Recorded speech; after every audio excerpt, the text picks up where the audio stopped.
Maraming mga netizens ngayon ang nag-alala sa post ni Michelle D dahil na rin sa natamo niyang sugat sa muka.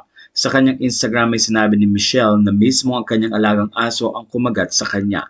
Post ni Michelle, "No matter how much we love our fur babies, never underestimate dog bites." Dagdag pa ni Michelle, "Act quickly."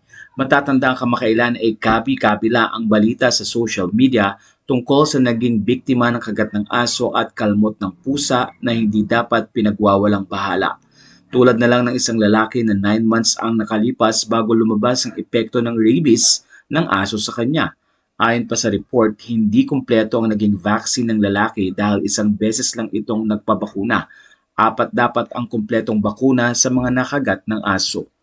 Isang babae din ang nasawi dahil na rin sa kalmot ng pusa na may rabies. Taong 2024 nang ibalita ng Department of Health na umabot sa 426 rabies-related deaths ang nangyari sa Pilipinas.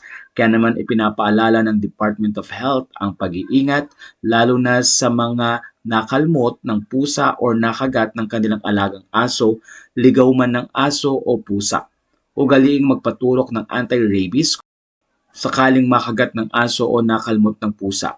Samantala, nagtungo din sa Bellum Medical Group si Michelle D para ipagamot ang sugat sa kanyang muka.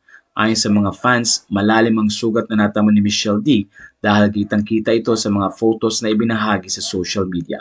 Samantala, nagbigay naman si Michelle ng mensahe na maayos naman na ang kanyang kalagayan at patuloy na pag-iingat nga ang binibigay na abiso sa bawat isa at huwag ipagwalang bahala ang mga ganitong pangyayari lalo na't delikado ngayon ang lagay at laging siguraduhin na sundin ang payo ng doktor at magpabakuna sa tamang oras at sa tamang bilang ng required na bakuna para sa mga nakagat or nakalmot ng aso or ng pusa.